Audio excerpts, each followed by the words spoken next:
तो आपके अपने YouTube चैनल विवेकानंद एकेडमी में मैं मिथिलेश सर आपके लिए एक नया वीडियो लाया हूं जिसमें हम आज नंबर सिस्टम के बहुत महत्वपूर्ण क्वेश्चनों की प्रैक्टिस करेंगे। तो चलिए देखते हैं, स्टार्ट करते हैं पहला क्वेश्चन। तो ये पहला क्वेश्चन आपका देखते हैं क्या है। वह बड़ी से बड़ी संख्या कौन सी है जो 25, 35, 40 और 30 से पूर्णतः विभाजित हो जाए। वह बड़ी से बड़ी संख्या, ये पहला क्वेश्चन है। बड़ी से बड़ी संख्या का मतलब क्या होता है? ऐसी बड़ी से बड़ी संख्या देखना है जो 25, 35, 40 और 30 को विभाजित कर दे। मतलब बड़ी से बड़ी संख्या बोले तो एचसीएफ निकालना है। क्या निकालना है? तो अपन वैसे ही लॉजिक से देखेंगे 25, 35, 40 और 30 ऐसी कौन सी संख्या है जो इन सभी को विभाजित कर सकती है? तो 5 है क्या दोस्तों? 5 में 5 25 में भी भाग जाता है, 35 में भी, 40 में भी, 30 में भी। तो वहाँ बड़ी से बड़ी संख्या 25 ही आएगी। या अपन सोल्व करना चाहे तो इन सभी का एचसीएफ निकालेंगे।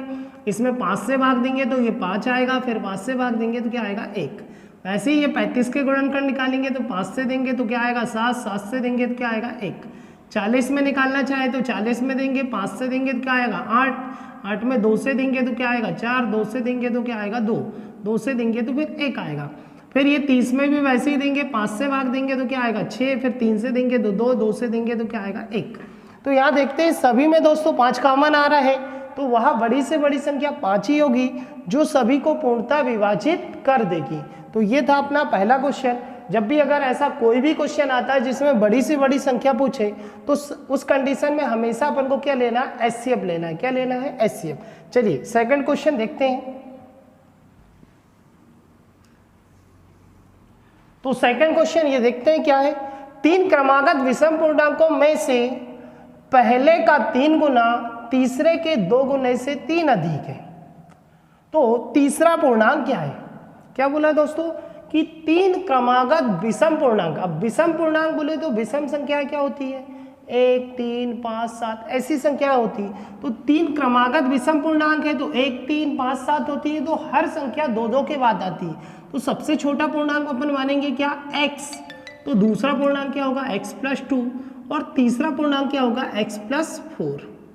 ये अपन ने पूर्णांक मान लिए। पहला पूर्णांक क्या है? x, तो दूसरा क्या है? 2 के बाद आएगा x+2 और तीसरा क्या है? x+4। अब उनने बोला है कि पहले पूर्णांक का 3 गुना।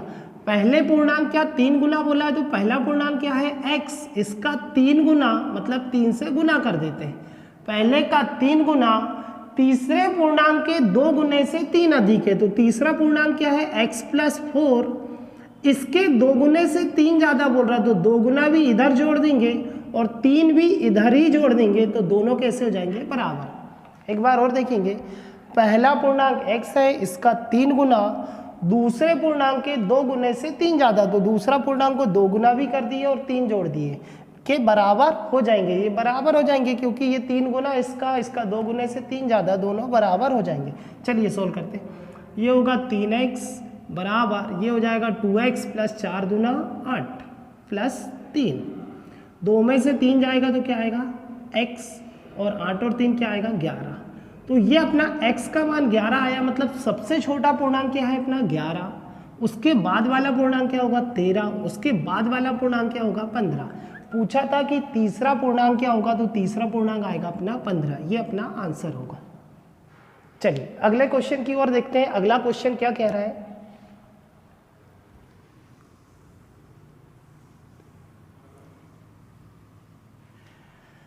अगला क्वेश्चन है निम्न में से ट्विन्स प्राइम की जोड़ी। ठीक है क्या? तो इसके लिए ऑप्शन है अपने पास। पहला ऑप्शन है 11, 13। दूसरा ऑप्शन है 71, 73। तीसरा ऑप्शन है 131 और 133। चौथा ऑप्शन है अपने पास 191 और 193। ट्विन्स प्राइम्स की जोड़ी पूछ रहा है। ट्विन्स प्राइम्स की जोड़ी पूछ रहा है मतलब दोनों की दोनों क्या होना चाहिए? अभाज्य संख्या। ऐसी अपन को संख्या बताना। तो अभाज्य संख्या क्या होती है? जिसमें स्वयं और एक के अलावा अन्य संख्याओं का भाग ना जाए। तो अपन को वही देखना है। यहाँ पर देखेंगे पहला क्या है? 11 और 13। ये क्या है? 11 भी अभाज्य है और 13 भी अभाज्य है। ये ट्विन्स प्राइम्स है। ट्विंस प्राइम्स की जोड़ी नहीं है, अपना क्वेश्चन में था, तो ये तो अभाज्य ट्विंस प्राइम है। 71 और 73, यहाँ देखेंगे 71 भी और 73 भी दोनों ही अभाज्य संख्याएं हैं। 71 में किसी का भाग नहीं जाता, 73 भी नहीं जाता है। अगला देखेंगे 131 और 133, तो 131 में किसी का भाग जाता है क्या? 131 में किसी का भाग जाता है, देखिए 3 से भाग देंगे जाएगा क्या? नहीं। 7 से भाग देंगे क्या? 7 से कम 7 नहीं जाएगा। 11 से भाग देंगे नहीं जाएगा।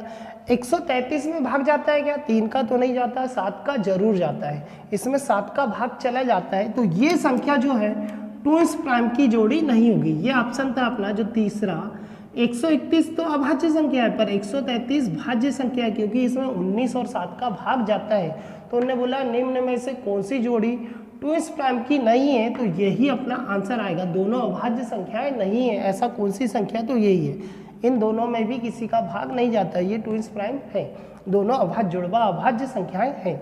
चलिए, उम्मीद करते हैं दोस्तों आया होगा समझ में। अगला क्वेश्चन देखते हैं।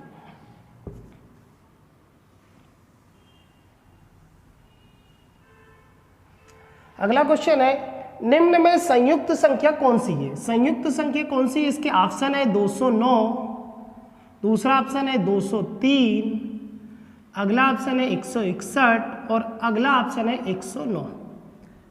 संयुक्त संख्या, संयुक्त संख्या क्या होती है पहले देखते हैं। ऐसी पूर्ण संख्या, ऐसी दो पूर्ण संख्याओं जिनका गुणा करने पर ये संख्या बने, वो संयुक्त संख्या होती है। पर संयुक्त संख्या में दो पूर्ण संख्याओं का गुणा तो करेंगे, पर एक को छोड़ करके, को छोड़ करके इनके गुणनखंड अगर निकल जाते हैं तो वो संयुक्त संख्या बनेगी। तो क्या अपन इसमें किसी का भाग दें तो चला जाएगा? ये 209 है, इसके गुणनखंड निकालेंगे तो मुझे ऐसा लग रहा है इसमें कि किस किस का भाग जा सकता है। 2 से भाग नहीं जाएगा, 3 से नहीं जाएगा, 3 से भाग देंगे बिल्कुल नहीं जाएगा, 4 से नहीं जाएगा, 5 से, 7 से देंगे नहीं जाएगा, 8 से नहीं जाएगा, 9 से जाता है क्या? 9 से भी नहीं जाएगा, पर 11 से जरूर चला जाएगा। 11 से भाग देंगे तो 11 एक कम 11, बचा कितना? 9, 11 9 में 99। तो इसके गुणनखंड क्या जाएंगे? 11 और 19। मतलब कि ये संख्या कौन सी है? संयुक्त संख्या है। उनने पूछा है कौन सी संयुक्त संख्या नहीं है। ठीक है क्या? चलिए अगला देखते हैं। इसमें देखते हैं 2 से भाग जाता है क्या? नहीं जाता। 3 से जाएगा क्या? नहीं जाएगा। 4 से भी नहीं जाएगा। 7 से देंगे तो 7 से जाएगा क्या? 7 दूना 14, बचेगा कितना? 6, 7 9 में 63। 7 से देंगे तो 7 एक कम, 7 दूना 14, बचा 6, 7 9 में 63, 7 और 29 भाग चला जाएगा। इस संख्या में देंगे 3 से भाग जाता है क्या? नहीं जाता। 7 से जरूर जाता है। इसमें 7 से भाग देंगे तो 7 दूना 14 और 7 तेरी 21 चला जाएगा। अब 109 बचता है, तो 109 में दीजिए किसी संख्या का भाग। इसमें 1 और 109 के अलावा किसी संख्या का भाग नहीं जाता। मतलब ऐसी कोई दो पूर्ण संख्या का गुणा करने पर 109 नहीं आ रहा है। इसका मतलब ये संयुक्त संख्या नहीं है, और नहीं है पूछा था तो अपना आंसर यही होगा। चलिए अगला क्वेश्चन देखते हैं।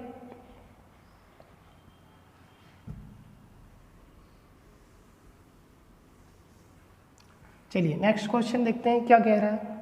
एक स्कूल में 200 छात्र हैं। कितने छात्र हैं कुल? एक स्कूल में 200 छात्र हैं, जिनमें 7/10 लड़के हैं। कुल छात्रों की संख्या दिया, छात्रों की संख्या मतलब छात्र और छात्राएं मिलाकर कुल दिए अपन को 200, जिसमें बोल रहा है कि 7/10 क्या है? लड़के। 7/10 छात्र लड़के हैं, तो इसका मतलब क्या हुआ कि कुल लड़के लड़कियां 10 थे, जिसमें से 7 भाग क्या है? लड़के। तो लड़कियां कितनी होगी? 3 भाग। और उन्होंने पूछा लड़कियों की ही संख्या, तो ये कुल 200 छात्र हैं, इसमें से 10 में से 7 लड़के हैं, तो लड़कियां कितनी होगी? 3। 10 में से ये निकाल लीजिए, लड़कियों की संख्या आ जाएगी 20 तेरी 60। इस कक्षा में स्कूल में कितनी छात्राएं होंगी? 60। चलिए अगला क्वेश्चन देखते हैं।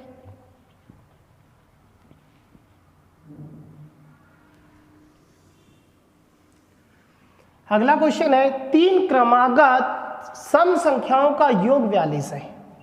3 क्रमागत सम संख्याओं का योग 42 है। तो थोड़ा सा समझेंगे, क्रमागत सम का मतलब क्या होता है? सम संख्या 2 4 6 8 10 ऐसी संख्याएं क्या होती है? सम संख्या। और ये 3 लगातार सम संख्याओं को जोड़ रहे हैं तो 42 आ रहा है।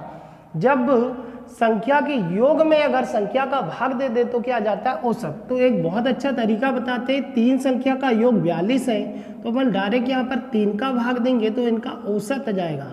औसत क्या आएगा 14, औसत आ रहा है 14। और जो औसत होता हमेशा बीज वाली संख्या होती है, तो ये 14 बीज वाली संख्या है तो इसके बाद एक सम संख्या क्या होगी 16 और इसके पहले एक सम संख्या क्या होगी 12।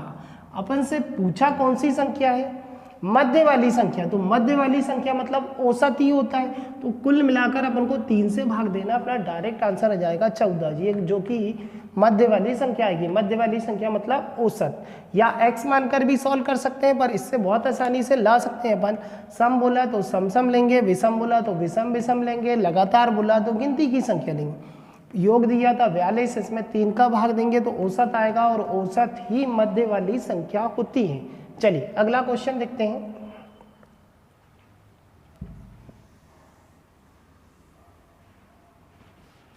अगला क्वेश्चन है 1 के बट्टे में 2 प्लस √3 में हर का परिमेयकरण। अब परिमेयकरण कैसे होता है दोस्तों, ये थोड़ा सा आसानी से समझेंगे।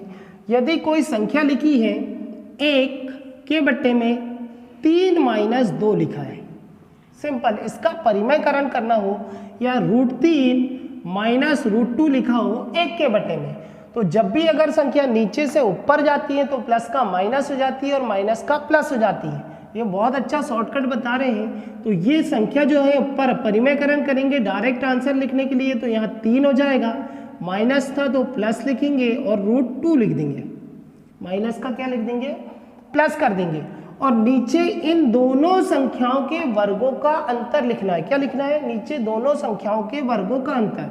तो √3 का वर्ग क्या होगा 3 और √2 का वर्ग क्या होगा 2, इन दोनों के वर्गों का अंतर क्या आएगा 1, मतलब अपना आंसर आएगा 3 + √2। जब किसी भी संख्या 1 के बट्टे में दी हो और परिमेयकरण करेंगे तो क्या करेंगे, जो चिन्ह नीचे है प्लस है तो ऊपर जाकर माइनस हो जाएगा, और माइनस है तो ऊपर जाकर क्या हो जाएगा प्लस हो जाएगा, और नीचे दोनों संख्याओं के वर्गों का अंतर लिखना है। चलिए तो इस क्वेश्चन को देखते हैं आसानी से। यहाँ पर देखिए कि ये संख्या अपन को प्लस में दिख रही है तो ऊपर जाएगी तो माइनस हो जाएगी, 2 माइनस क्या हो जाएगी √3, और नीचे दोनों संख्याओं के वर्गों का अंतर लेना है। तो आपको 2 का वर्ग करेंगे तो 2 का वर्ग क्या आएगा 4 माइनस √3 का वर्ग क्या होगा 3। इससे इसको घटाएंगे तो अपना आंसर आ जाएगा 2 माइनस √3 बट्टा 1। तो 1 की कोई वैल्यू नहीं होती, इसलिए अपना आंसर ये ही होगा। चलिए दोस्तों, ऐसा सभी क्वेश्चनों के आंसर ला सकते हैं अपन आसानी से। चलिए अगला क्वेश्चन देखते हैं, एक और क्वेश्चन देखते हैं इसी से परिमेयकरण। अगला क्वेश्चन क्या कह रहा है, नेक्स्ट क्वेश्चन है 1 के बटे में 5 + 2 √3। इसमें हर का परिमेयकरण करना था। इसमें हर का परिमेयकरण करना है तो ये ऊपर जाता है तो प्लस वाला क्या हो जाता है माइनस, तो इसको लिखेंगे अपन 5 - 2 √3 बटा में ये दोनों जो संख्या है इनके वर्गों का अंतर लेना। तो पहली संख्या क्या है 5, इसका वर्ग लेंगे क्या आएगा 25, और दूसरी संख्या है 2 √3। 2 √3 तो इसका वर्ग लेंगे, 2 √3 का वर्ग करेंगे तो क्या होगा 2 का वर्ग 4 और √3 का वर्ग क्या आएगा 3, तो 4 × 3 क्या हो जाएगा 12। अब इसको सॉल्व करेंगे तो क्या आएगा 5 - 2 √3 बटा 25 में से 12 जाएगा तो क्या 13। यही अपना आंसर होगा। चलिए अगला क्वेश्चन देखते हैं। अगला क्वेश्चन ये था कि निम्न में कौन सी परिमेय संख्या है। क्या क्वेश्चन है, निम्न में कौन सी परिमेय संख्या है। इसके ऑप्शन है 3 की करनी में 2, दूसरा ऑप्शन है 3 की करनी में 8, तीसरा है 3 की करनी में √4 और चौथा है करनी 12। परिमेय संख्या पहचानना है। तो परिमेय संख्या क्या होती है, जिसको अपन बटे में लिख सके, जो संख्या रूट में नहीं आएगी वो परिमेय संख्या होगी। तो ये √3 की करनी में √2 है, तो क्या 3 की करनी में 2 है, तो ये तो क्या है रूट से बाहर नहीं निकलेगा, मतलब ये संख्या क्या है अपरिमेय। और इसको लिखेंगे तो अपन ऐसा लिख सकते हैं क्या 3 की करनी में 2 × 2 × 2, और 2 × 2 × 2 लिख रहे हैं तो 3 का 1 2 बाहर निकल जाएगा, मतलब ये 2 आ जाएगा बाहर, और 2 आएगा मतलब इसके बट्टे में कुछ नहीं तो 1 लिखेंगे तो ये क्या बन जाएगी, परिमेय संख्या। अपन को परिमेय संख्या पहचानना था तो यही अपना आंसर है। चलिए अगला क्वेश्चन देखते हैं। अगला क्वेश्चन है, निम्न में कौन सी अपरिमेय संख्या है? इसके ऑप्शन है 4 की करनी में 10 24, अगला है 10 की करनी में 10 24, अगला ऑप्शन है रूट में 10 24, अगला है 5 की करनी में 10 24। चलिए देखते हैं। तो ये 10 24 अपन को पता है 2 में तोड़ा जाए तो 10 बार में टूटता है, 4 में तोड़ा जाए तो इसको 5 बार में टूटता है। ठीक है, ये 10 24 32 का वर्ग होता है। क्या क्या तोड़ सकते हैं? तो ये इसको 5 बार में तोड़ना है तो क्या इसको 4 गुणा 4 गुणा 4 गुणा 4 लिख सकते हैं 5 बार में। ये 5 की करनी, 4 चौके 16, 16 चौके 64, 64 गुणे 4 256 गुणे 10, 10 24 होता है। तो 1 4 इसमें बाहर निकल जाएगा, मतलब ये क्या है, परिमेय संख्या है। अपन को अपरिमेय पहचानना है तो ये अपना आंसर नहीं आएगा। 10 24 को अपन लिख सकते हैं 32 गुणा 32, 32 का वर्ग 10 24 होता है, इससे भी 32 बाहर निकलेगा तो ये भी परिमेय है, ये भी अपना आंसर नहीं आएगा। ये 10 24 को अपन लिख सकते हैं 2 गुणे 2 गुणे 2 गुणे 2, ऐसा 10 बार लिखेंगे तो क्या होता है 10 24, तो 10 की घात 10 की कड़ी में है तो इसमें भी 2 बाहर निकल जाएगा, ये भी क्या है, परिमेय संख्या। अपन को पहचानना अपरिमेय संख्या, तो ये रूट से बाहर नहीं निकलेगा, यही अपनी अपरिमेय संख्या होगी। ठीक है दोस्तों, बाकी नेक्स्ट वीडियो में देखते हैं।